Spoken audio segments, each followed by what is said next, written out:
Good morning, students.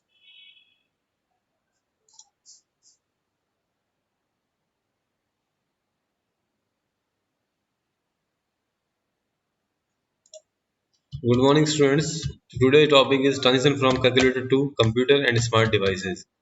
First of all, a calculator is calculating machine that can calculate mathematical and scientific functions for us.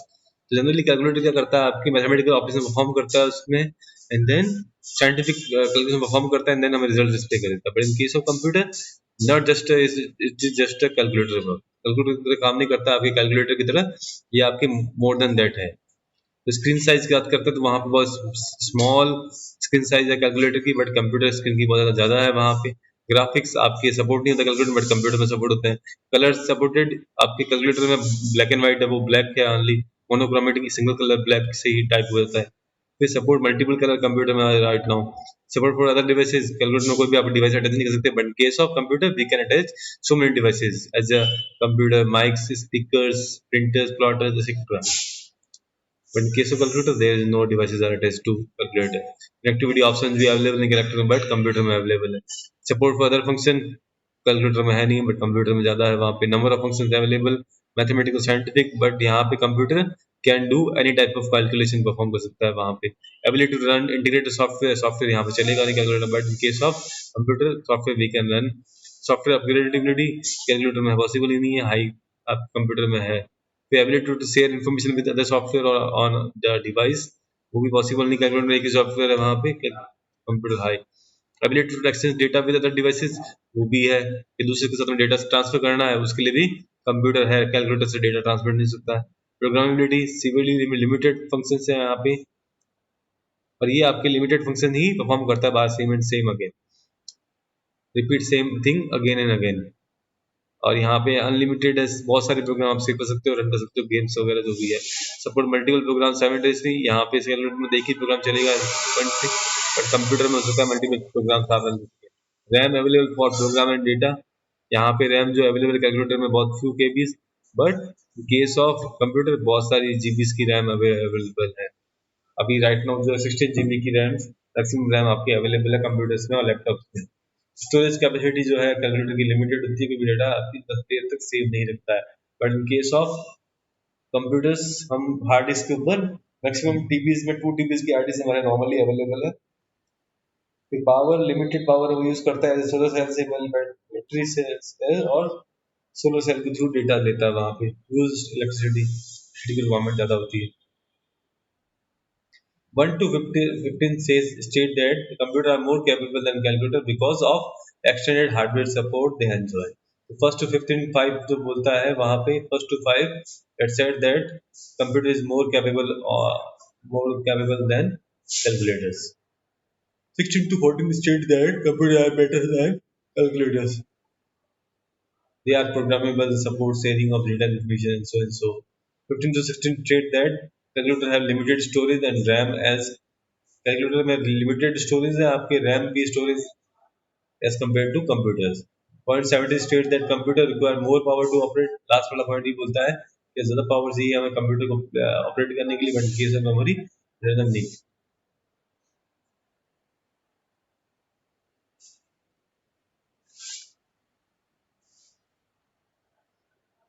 अब यहाँ पे comparison है आपके computer और smart devices जो भी आपके स्मार्ट वॉचेस है स्मार्ट मोबाइल फोन है वहाँ पे तो size based on size computer fit on table and laptop in the form of laptops labs fit हो सकता है but in case of smart device fit in palms और हाथ में हो सकता है easily power can run continuously when connected as works with electricity की रिक्वायरमेंट होती है कंप्यूटर में बट स्मार्ट डिवाइसेस में जो है बैटरी कनेक्टेड होती है बैटरी को हमें थोड़ी देर बाद में चार्ज करना पड़ता है वहाँ पे after limited time of portability laptops can carry out but bulkier than smart devices से बल्कियर होता है स्मार्ट वॉच है स्मार्ट स्मार्ट कंप्यूटर्स है स्मार्टफोन्स है वहाँ पे Versatility can perform a variety of functions, but those functions are mainly require heavy computer.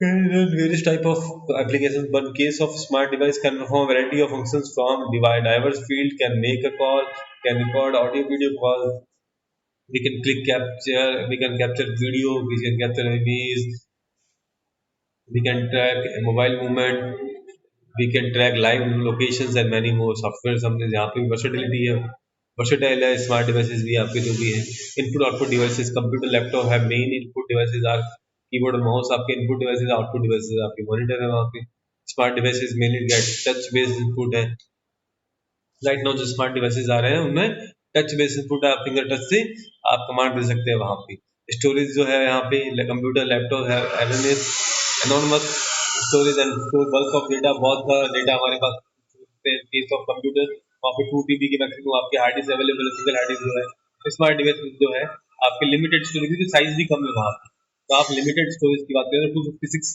GB तक का डेटा आप स्टोर मिली अब मोबाइल डिवाइस के अंदर, कनेक्टिविटी जो है laptop can connect to internet using any external internal modems routers dongle etcetera, smart devices में inbuilt modems होते हैं जो आपके सिम के थ्रू आपके इंटरनेट से कनेक्ट करते हैं, then evolution of computer using तो फर्स्ट जनरेशन जो है जनरेशन बाय जनरेशन आपकी इवॉल्व कैसे हुआ कंप्यूटर्स वहाँ पे, तो फर्स्ट जो था first generation computer were very huge slow expensive and often unreliable, huge था क्योंकि वहाँ पे वैक्यूम ट्यूब्स यूज कर रहे थे, तो it use vacuum tubes for circuitry, circuit के लिए हमने वैक्यूम ट्यूब्स यूज किया था, यहाँ पे कोई पॉइंट है big and clumsy computer that use a vacuum tube, size बड़ी होगी वहाँ पे वैक्यूम ट्यूब्स यूज कर रहे हैं वहाँ पे, not very reliable as electrical failure occurs regularly, reliable नहीं था क्योंकि बार बार इलेक्ट्रिकल फेलियर हो रहा था वहाँ पे, लार्ज एयर कंडीशन की रिक्वायरमेंट है क्योंकि आपके जो ये कंप्यूटर्स में वैक्यूम ट्यूब्स लगी वो लॉट ऑफ हीट्स रिलीज करती है वहाँ पे, use stored program concept, programming in machine language होती थी वहाँ पे, और रिमार्क्स क्या है वेरी लार्ज स्पेस रिक्वायरमेंट थी क्योंकि आपके वैक्यूम ट्यूब से बना हुआ है, हाई इलेक्ट्रिसिटी कंजप्शन, इलेक्ट्रिसिटी की रिक्वायरमेंट भी ज़्यादा है वहाँ पे, जनरेटेड लॉट ऑफ हीट क्योंकि वहाँ पे वैक्यूम ट्यूब यूज कर रहे थे वो लॉट ऑफ हीट जनरेट करता है, स्लो ऑपरेटिंग स्पीड है वहाँ पे, रेस्ट्रिक्टेड कंप्यूटिंग कैपेसिटी क्योंकि साइज ज़्यादा बढ़ जाएगी वहाँ पे, लिमिटेड प्रोग्रामिंग कैपेसिटी थी स्टार्टिंग में, either no input devices hardware और control panel with switches used in unique, unique जो फर्स्ट जो आपके यूनिक आया है वहाँ पे उसमें स्विचेस के थ्रू स्विचेस और बल्ब्स वहाँ पे शो करते थे, तो स्विच को ऑन करके 1 और 0 क्योंकि मशीन लैंग्वेज समझता है तो बल्ब्स को ऑन करने का मतलब 1 और बल्ब को ऑफ करने का मतलब 0, तो इस तरह से आपके डेटा इनपुट करते थे वहाँ पे, मेमोरी डिवाइस जो है आपके मैग्नेटिक ड्रम्स यूज करते थे, स्टोरेज जो है punch cards and paper tape के थ्रू डेटा उनके ऊपर राइट किया जाता था वहाँ पे पंच कर करके डेटा जो है परमानेंटली स्टोर किया जाता था वहाँ पे, सेकेंड जनरेशन 1956 से 1963 आया, तो इसमें यहाँ पे ट्रांजिस्टर्स आए वहाँ पे, सेकंड जनरेशन कंप्यूटर में ट्रांजिस्टर्स है जिससे क्या साइज थोड़ी सी कम हुई, ट्रांजिस्टर बहुत स्मॉल है, जो 3 लाख है यहाँ पे देखिए आप इस डायग्राम में देखिए यहाँ पे ट्रांजिस्टर 3 लाख के साथ में ब्लैक कलर का देखिए यहाँ पे टॉप पे हेड है वहाँ पे, transistor was a small device used to transfer electronic signals across a register. Transistors had many advantages compared to vacuum tubes.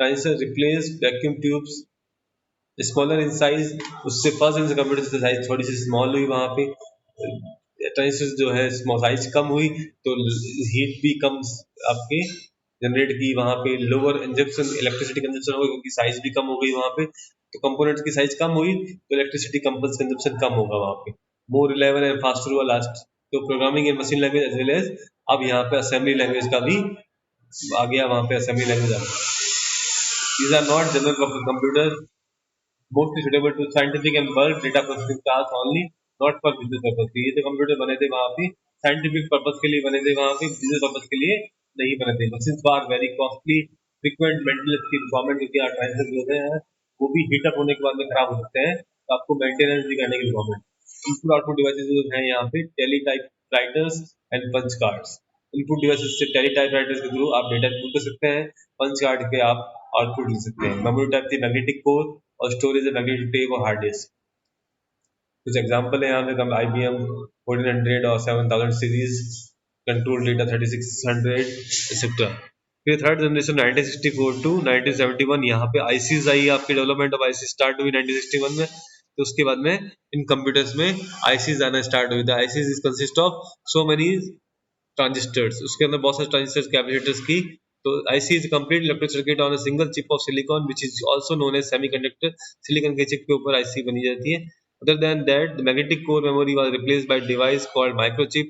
Also, the first 256-bit RAM was introduced, and it was the basis for development of 1K bit RAM. So IC is a small electronic device made out of semiconductor material. तो IC किससे बनती है? Semiconductor material silicon से बनती है. वहाँ पे silicon और जर्मेनियम से बनी है वहाँ पे. तो ये सेमीकंडक्टर मटेरियल जो है इनसे आपके आईसीज बनना स्टार्ट हुई वहाँ. फिर है की फीचर्स क्या थे? इंटीग्रेटेड सर्किट आईसीज वहाँ पे बनी, दैट मीन साइज कम हुई और ज़्यादा. वहाँ पे जो सेकंड जनरेशन में ट्रांजिस्टर यूज़ किए तो उससे साइज कम हो गई, क्योंकि एक ही आईसी के अंदर बहुत सारे कंपोनेंट्स को वहाँ पे माउंट किया जाता है. वहाँ पे थाउजेंड्स ऑफ आपके स्टार्ट किया था थाउजेंड से वहाँ पे. देन आगे नेक्स्ट और आएगा वहाँ पे. तो फिर पावर कंजप्शन कम हुई क्योंकि साइज कम हो गई वहाँ पे. हाई लेवल लैंग्वेजेस डेवलप हुई. अब यहाँ पे आपकी हाई लेवल लैंग्वेजेस डेवलप हुई वहाँ पे. Size of main memory reach about 4 megabytes and storage device drive capacities reach up to 100 megabyte. तो यहाँ पे अब जो रैम की साइज है वहाँ पे 4 मेगाबाइट तक 4 एमबी तक बनी, और आपके स्टोरेज डिवाइसेस जो सेकेंडरी मेमोरी है उसकी 100 एमबी तक आपकी साइज बढ़ी. Provided to less highly reliable relatively inexpensive and faster. तो यहाँ पे फास्ट स्पीड बढ़ी. Less human labour was required at assembly stage. Less human, क्योंकि यहाँ पे असेंबली स्टेज पे आपको ह्यूमन की लेस रिक्वायरमेंट, क्योंकि यहाँ पे हाई लेवल लैंग्वेज का डेवलपमेंट हुआ तो आपकी ह्यूमन इंटरफेस लेबर जो है कम हो गई वहाँ. इनपुट आउटपुट डिवाइस जो कीबोर्ड है, प्रिंटर है. कीबोर्ड आपके इनपुट डिवाइस और printer output device. Memory device में core memory and D RAM chips RAM आ गई यहाँ पे. स्टोरेज में हार्ड डिस्क और फ्लॉपी डिस्क आ गई थी. ये सारे कंप्यूटर्स के है. फोर्थ जनरेशन 1971 और प्रेजेंट जो है माइक्रो प्रोसेसर बेस्ड है. तो Intel created the first microprocessor and the era of fourth generation computer started. In 1971 जब आपकी Intel जो है कंपनी इवॉल्व हुई वहाँ पे उसने आपकी फर्स्ट माइक्रोप्रोसेसर बनाया वहाँ पे. तो during fourth generation hardware technology such as silicon chips, microprocessor chips and storage devices were invented. Microprocessor is a specialized chip which developed for computer memory and logic. तो ये आपके अब आईसी बनी इस तरह से. तो वेरी लार्ज स्केल और लार्ज स्केल इंटीग्रेटेड सर्किट्स बने वहाँ पे. Microprocessor series such as IBM and Intel develop. तो माइक्रो कंप्यूटर बना वहाँ पे. जो आज का कंप्यूटर है वो पहला 1971 में स्टार्ट हुआ, जहाँ पे एप्पल और IBM ने कंप्यूटर बनाना स्टार्ट किया. Micro computers portable computer develop हुए वहाँ पे. पोर्टेबल कंप्यूटर्स डेवलप हुए आपके वहाँ पे. Great development in data communication में ग्रेट डेवलपमेंट हुआ वहाँ पे. Different type of secondary memory with high storage capacity, terabyte तक जो कैपेसिटी है आज के टाइम में वो आपके सेकेंडरी स्टोरेज के साथ में अवेलेबल है. हार्ड डिस्क रैम भी आपका 16 GB तक अवेलेबल है. हाई लेवल लैंग्वेज पे वर्क करता है. फोर्थ जनरेशन की लैंग्वेजेस पे वर्क करता है वहाँ पे. Computer case cost come down so rapidly that these found places in most offices and homes. अब यहाँ पे 1971 के बाद में ये बिजनेसेस, ऑफिसेज, होम्स में कंप्यूटर्स आपके यूज आने लगे. स्मॉलर थे वहाँ पे, फास्टर से, more speed, reliability, storage capacity भी ज़्यादा हो गई वहाँ पे. पर्सनल सॉफ्टवेयर इंडस्ट्री का बूम आउट स्टार्ट हो. दैट मीन्स यहाँ से अब पर्सनल जो सॉफ्टवेयर बनना स्टार्ट हुए थे वो स्टार्ट हो गए. Input output device keyboard, mouse, joystick, voice input, plotter, speaker, printer, monitor, सब कुछ आपके डिवाइस है वहाँ पे. Memory chips, memory chips, storage में hard disk, floppy disk, CD, DVD, flash memory, blu ray disk, cloud etcetera. Fourth generation जो present and beyond, जहाँ पे हम बात करते हैं AI की, आर्टिफिशियल इंटेलिजेंस में मशीन जो है ह्यूमन की तरह वर्क करे, सोचे वहाँ पे थिंकिंग करे, सारी कुछ वर्क एज अ ह्यूमन. तो machine can work as a human. वो टेक्नोलॉजी की बात करें. Fifth generation computer technology advance and still being developed to become more efficient. So there are some applications such as voice recognition, advanced robotics that are being used today. The use of parallel processing superconductor is helping to make artificial intelligence a reality. Parallel processing, many processors are grouped to function as a one large group of processor. तो एक बड़ा processor आपने बनाने के लिए बहुत सारे processor combine किए, वहां से मिलके एक बड़ा प्रोसेसर बनाया.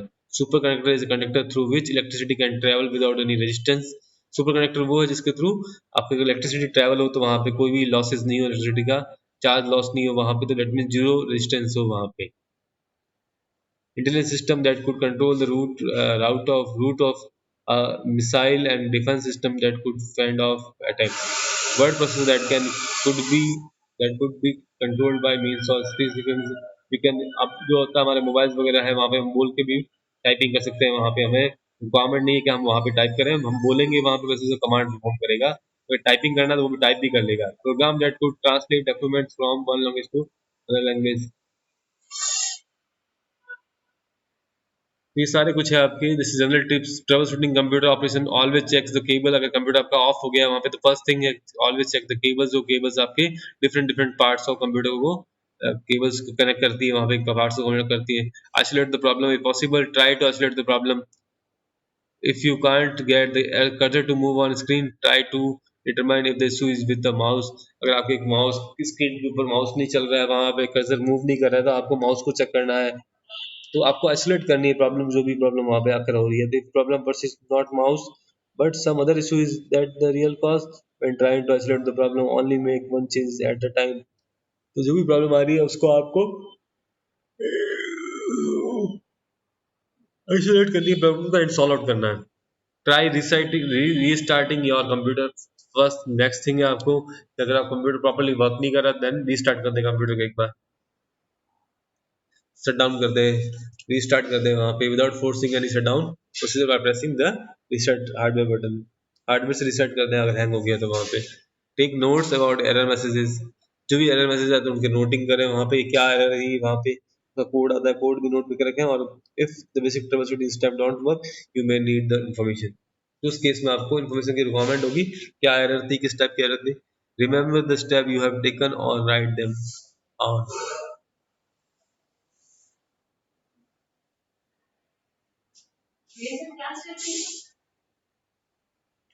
some troubleshooting techniques involves computer parts or operating system अब कुछ troubleshooting techniques और है प्रोग्राम रन स्लोली और इज नॉट वर्किंग राइट तो आपका प्रोग्राम अगर स्लोली चल रहा है और या फिर प्रॉपरली ओपन नहीं हो रहा है लिखा हुआ नॉट रेस्पॉन्डिंग तो तब क्या करना है you can also shut down your computer wait a few minutes boot it up again some minor problem will work themselves out when you do this check with the company for any unknown problems or updates to the software आपके पास है कि आप उसको and task करें यहाँ पे या फिर आप क्या करें उस कंप्यूटर को रीस्टार्ट कर लें तो फर्स्ट थिंग अगर प्रॉपरली प्रोग्राम नहीं चल रहा है तो रीस्टार्ट कर लें सिस्टम को शट डाउन करके और या फिर क्या करें किस पर्टिकुलर सॉफ्टवेयर में प्रॉब्लम आ रही है तो उस सॉफ्टवेयर को अपडेट कर लें next program is completely unresponsive कुछ भी वर्क नहीं कर रहा है उस केस में क्या करोगे तो उस केस में हमें कंट्रोल और डिलीट प्रेस करना है जिससे आप task manager word window task manager open होगा उस टास्क मैनेजर ओपन होने पे जिस प्रोग्राम की तरह वजह से वहाँ पे program has become completely unresponsive तो उसको वहाँ से सेलेक्ट करके एंड टास्क करना है तो control or delete keys to open the task manager you can select the program is not working and click end task if you are using a Mac or you can press option comma command comma escape to open a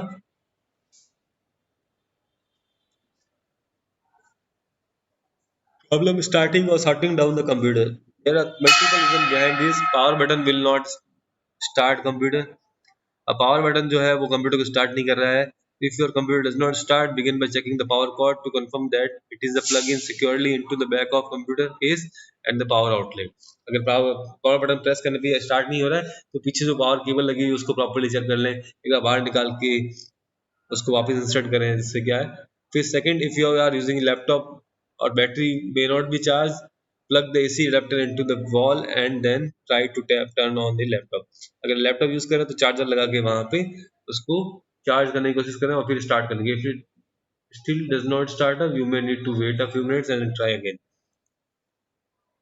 non system disk or system disk error that means if you get this message you when you boot up your computer it usually means that there are there is a CD तो उस case में क्या है आपके CD ROM के अंदर या DVD रोम के अंदर सीडी यूएसबी डिस्क लगी हुई है वहाँ पे या हो सकता है पेन ड्राइव भी आपके इंसर्ट हो वहाँ पे कोई एक्सटर्नल डिवाइस वहाँ पे इंसर्ट हो बूटिंग तो वो आपके इंटरफेयर कर रहा हो वहाँ पे कंप्यूटर का बूटिंग प्रेस तो रिमूव करना सारे डिवाइसेस इस तरह से पेन ड्राइव वगैरह लगी हुई है उन सबको रिमूव करना if not this case then it means that operating system on the hard disk has got corrupted अगर वो नहीं होता है तो दैट मीन्स आपकी अगर ये एरर आती है नॉन सिस्टम डिस्क और डिस्क एरर दैट मीन्स आपका जो ऑपरेटिंग सिस्टम है हार्ड डिस्क पे स्टोर था वो करप्ट हो गया है see window setting down message will not disappear windows shutting down sometime windows will freeze during the shutting down process.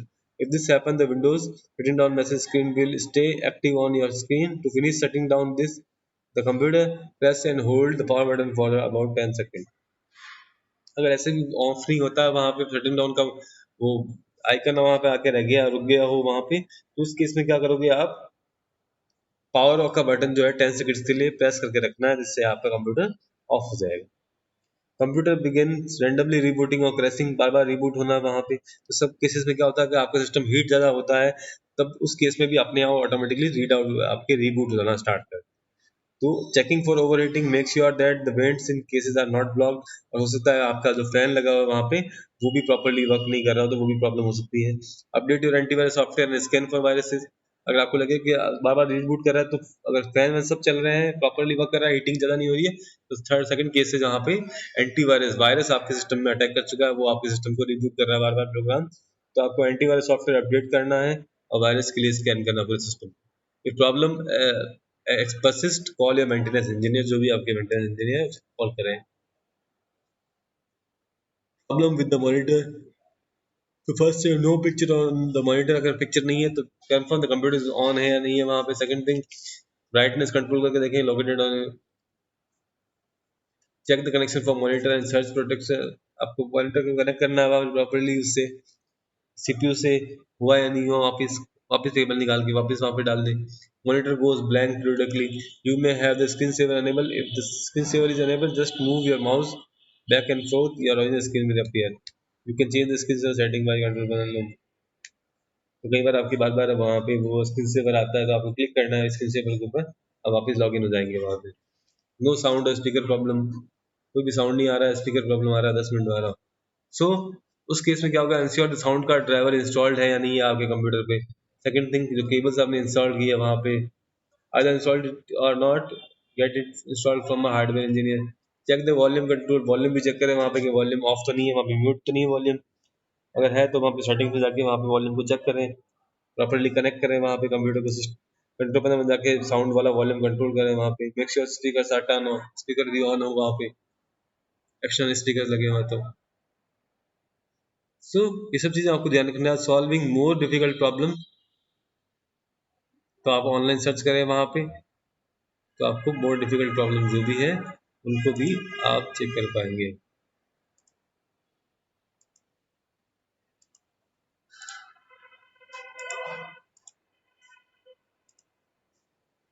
Next कुछ क्वेश्चंस है सॉल्व जो आपकी बुक में गिवन है वहाँ पे. State the basic unit of computer, name the sub unit that make the CPU and give the function of each of the unit. First thing है basic unit of computers क्या है, input device, output device, memory and central CPU. Four आपके components है जो basic unit of computers है. Then name of सब units, उनके name है. टू सब यूनिट्स है आपके सीपीयू के, सीयू और एएलयू. अब सीयू और एएलयू क्या वर्क है, सीयू जो है कंट्रोल इंटरनल ऑपरेशन बिन कैरिंग आउट, तो पूरे सिस्टम को इंटरनल जो वर्किंग है आपके पूरे सिस्टम की उसको कंट्रोल कर रहा था. तो we can say that CU control entire working of the computer system. ALU perform arithmetic and logical operation. What is function memory, what are its measuring unit. Memory का क्या फंक्शन है, memory temporary hold the data information during processing. Memory का जो word है वहाँ पे वो RAM से ले रहा है, तो temporary hold the data information during processing, temporary data को होल्ड करता है जो भी है एंड देन यूज प्रोसेस करता हूँ डेटा को. फिर सेकंड जो पार्ट जो कह रहा है उसका what are its measuring unit, तो बिट से लेके स्टार्ट करता है, bit, byte, kilobyte, megabyte, terabyte, gigabyte, petabyte, yottabyte जो भी है. फिर example of each of the system software and application software, extend the function of each type. आपको एग्जांपल देना सिस्टम सॉफ्टवेयर के एग्जांपल है लैंग्वेज प्रोसेसर और ऑपरेटिंग सिस्टम. एप्लीकेशन सॉफ्टवेयर के एग्जांपल आपके बहुत सारे हो जाएंगे. तो example of language processor, interpreter, compiler, assembler. Operating system के एग्जांपल आपके single user, multi user, batch processing, multi processing OS, multi user, multi processing हो गया, टाइम शेयरिंग ओएस वहाँ पे, real time OS, mobile OS वहाँ पे. These are example of operating system. फिर आपके एग्जांपल ऑफ लैंग्वेज प्रोसेसर जो है उसके एग्जांपल्स क्या हैं. फंक्शन भी डिफाइन करना है कि लैंग्वेज प्रोसेसर क्या करता है. Language processor translate one language program into another language program. It means high first thing है interpreter, compiler and assembler. Interpreter और कंपाइलर की बात करें तो हाई लेवल लैंग्वेज को ऑब्जेक्ट प्रोग्राम में कन्वर्ट करता है, interpreter line by line, compiler at once. Assembler जो है आपके असेंबली लैंग्वेज के प्रोग्राम को ऑब्जेक्ट प्रोग्राम में कन्वर्ट करता है and vice versa. Example of application software जो है कस्टमाइज्ड और जनरल सॉफ्टवेयर है। जनरल सॉफ्टवेयर जो आपके जनरली सबके लिए यूज आता है वहाँ पे, और कस्टमाइज जो है स्पेसिफिक रिक्वायरमेंट के अकॉर्डिंग कस्टमर की उसके अकॉर्डिंग कस्टमाइजेशन फीचर दिए जाते हैं वहाँ पे। फिर है primary memory term that destructive write memory but non destructive read memory. When a memory location is read from a primary memory, the contents of memory remain the same. They are not altered. Therefore, the primary memory is termed as non-destructive read memory, since the read operation does not destruct the content of memory word. तो non destructive read मतलब है अगर हम data को read कर रहे हैं कहीं से भी टेम्परेरी मेमोरी से, तो रीड कर रहे हैं दैट मीन्स बुक से भी रीड कर रहे हैं तो क्या होगा, वो डेटा थोड़ी डिलीट हो रहा है वहाँ पे, डेटा ओवरराइट थोड़ी हो रहा है। रीड करने का मतलब we are reading only data only वहाँ पे, तो रीड करने से डेटा आपका डिस्ट्रक्ट नहीं होगा, डिस्ट्रॉय नहीं होगा वहाँ पे। But in case of right, उस केस में क्या होगा कि आप अगर राइट कर रहे हो तो उस केस में क्या होगा, पहले से जो लिखा हुआ है उसको ओवरराइट कर रहे हो वहाँ पे। तो when write operation take place, the previous content of memory word are overwritten. That means we are overwriting previous data. Thus, the primary memory is termed as destructive write memory, as the write operation destruct, that means destroy the content of memory word. तो पुराना जो data है उसको वो destroy कर रहा है वहाँ पे। But in case of read, read में कोई डेटा रीड ही करना, उसमें कोई अपडेशन नहीं करता, डेटा में कोई चेंजेस परफॉर्म नहीं करता है। What is difference between RAM and ROM, important type है। सिस्टम सॉफ्टवेयर और एप्लीकेशन सॉफ्टवेयर क्या डिफरेंस है वो भी इंपॉर्टेंट है वहाँ पे। तो RAM refers to itself at the random access memory, ROM read only memory. Second thing, RAM के ऊपर both read and write operation perform हो सकते हैं, but in case of ROM only read operation can perform take place. RAM is volatile memory, ROM is non-volatile memory. RAM, it contents are lost when power is turned off. It contains in case of ROM, the data is stored temporarily, permanently, but in case of RAM, data is stored temporarily. When system is off, data is erased out from the memory. But in case of ROM, after the system is off or turning again, data remain intact with it. That means temporary data store कर रहा है RAM, but in case of ROM, permanent data store कर रहा है. Then what are the various category of software, that is system software and application software. System software जो है control the internal working of computer system. The system software can further classify into two part, operating system and language processor. Operating system जो है act as interface between user and hardware devices जो भी है वहाँ पे computer system की। Language processor response for converting high level language code into machine language code में। Application software जो है set of programs necessary to carry out operation for a specific application based on users की base पे different. What is difference between interpreter and compiler के बीच में क्या difference है वहाँ पे, दोनों के बीच में सेम चीज वर्किंग जो है दोनों की सेम करते हैं। जो interpreter converts an high level language program into machine language program line by line, but case of compiler at once in a one go, single program पूरा प्रोग्राम लेगा उसको रीड करेगा वहाँ पे और ट्रांसलेट कर देगा इन वन गो। अगर if there are some error तो ये एरर शो करेगा लिस्ट में साथ में लाइन नंबर के साथ में कि इस लाइन पे ये एरर है, इस लाइन पे ये एरर है। जैसे ही आपने एरर वापस रिमूव की, वापस आपको उस कोड को कंपाइल करना पड़ेगा एंड देन अगर एरर फ्री होगा तो एग्जीक्यूट हो जाएगा, अदरवाइज आपको चेंजेस करने पड़ेंगे, वहाँ पे एरर को रिमूव करना पड़ेगा। But in case of interpreter, आपकी जो वेब ब्राउजर है वहाँ पे अगर कोई इमेज फाइल अवेलेबल नहीं है, कोई टेक्स्ट फाइल वीडियो अवेलेबल नहीं होता तो भी आपका वेब पेज ओपन होता है। But in case of compiler, अगर आपकी एक भी लाइन में एरर है, वहाँ पे छोटी सी एरर भी है तो आपका प्रोग्राम रन नहीं करेगा वहाँ पे। But in case of interpreter वो रन करेगा वहाँ पे, लाइन बाय लाइन एग्जीक्यूट करेगा। तो फर्स्ट इंस्ट्रक्शन एग्जीक्यूट करेगा उसका आउटपुट दे देगा, सेकंड इंस्ट्रक्शन एग्जीक्यूट करेगा उसका आउटपुट दे देगा, थर्ड इंस्ट्रक्शन एग्जीक्यूट किया उसमें एरर शो कर देगा, थर्ड इंस्ट्रक्शन एग्जीक्यूट करेगा वहाँ पे। तो इंटरप्रेटर में line by line instruction by instruction आपके एग्जीक्यूट करता है। Next is what is application software, why it is required. Application software क्या है, तो ये पर्टिकुलर एप्लीकेशन के बेस पे है, it is based on particular application particular usages. तो ये हम बिल्ड करते हैं बेस्ड ऑन यूजेज, रिक्वायरमेंट के बेसिस पे। तो कुछ जो रिक्वायरमेंट है आपके प्रोग्राम्स है, टास्क है, स्पेसिफाइड एप्लीकेशन है, वहाँ पे वो आपके सिस्टम सॉफ्टवेयर के थ्रू वर्क नहीं करती है, तो उस केस में हमें वहाँ पे एप्लीकेशन सॉफ्टवेयर की रिक्वायरमेंट है।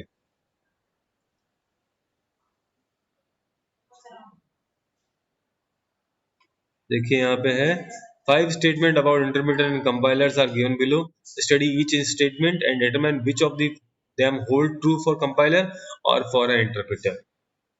तो task 1 statement, take one statement at once at a time and execute it. ये काम कौन करता है? इंटरप्रेटर आपके. Second part, generates an error report at the end of translation of whole program. Compiler आपके लास्ट में ही एरर शो करता है इस पूरे प्रोग्राम को रन कंपाइल करने के बाद, ट्रांसलेट करने के बाद. तो ये सेकंड पार्ट पार्ट कंपाइलर के लिए. Third, stop the translation process as soon as the first error is encounter. ये भी काम आपके कौन करता है? पहली एरर जो आपके एनकाउंटर होने पे क्या करता है?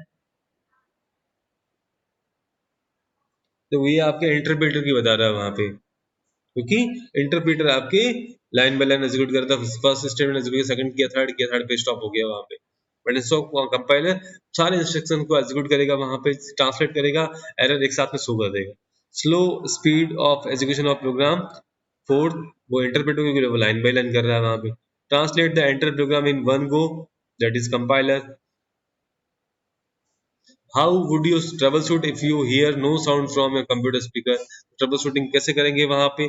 तो फर्स्ट हम साउंड ड्राइवर को चेक करेंगे वहां पे, साउंड कार्ड ड्राइवर को कि वो इंस्टॉल्ड है या नहीं कंप्यूटर पे. सेकंड, वॉल्यूम कंट्रोल को चेक करेंगे वहां पे, वॉल्यूम को एडजस्ट करेंगे वहां पे और चेक करेंगे वहां पे. थर्ड, स्पीकर ऑन या ऑफ है या नहीं है वहां पे, ऑफ तो नहीं हो गया वहां पे, ऑन है या नहीं है. तो check if speaker are turn on और not if we are using external speakers. Ensure that external speakers are connected to correct audio port or USB port. Sometimes होता है कि आपको आपके के जो एक्सटर्नल स्पीकर्स होते हैं वो प्रॉपरली इंसर्ट ही नहीं होते, वहां पे कनेक्ट ही नहीं होते कंप्यूटर से. If computer has colour coded port, तो audio output will be usually be green. अगर ऑडियो वाला जो आउटपुट पोर्ट केबल है वो आपको ग्रीन वाले पोर्ट में डालनी है वहाँ पे. अगर आप पिंक वाले में डाल देंगे तो वो आपकी जनरली माइक्रोफोन के लिए यूज आता है, स्पीकर के लिए नहीं. Connect headphone to correct audio port and determine if sound is audible from headphones और नॉट. तो ये सब चीजें हैं, आप देख लेना वहाँ पे. सब चीजें यहाँ पे कुछ टर्म्स दे रखी है उनकी वन वन सिंगल लाइन से. तो ये सिंगल लाइन जो है ग्लॉसरी में, वो आप पढ़ लेना, नोट करना अपनी कॉपी में. कुछ इंपॉर्टेंट पॉइंट्स दे रखे हैं वो भी नोट करने हैं आपको. तो ये वाली ग्लॉसरी वाला पार्ट आप नोट कर लेना अपनी कॉपी में. कुछ क्वेश्चन जो है रिपीट नहीं हो रहे हैं. एक क्वेश्चन एक ही बार करने का, सीपीयू कहीं पे आ रहा है उसके बारे में एक बार लिख दिया तो बार बार उसको क्वेश्चन को नहीं करना है. रैम और रोम के बारे में एक जगह पूछ लिया है तो आप एक जगह परफॉर्म करेंगे. तो ये सारे आपको होमवर्क में करने हैं.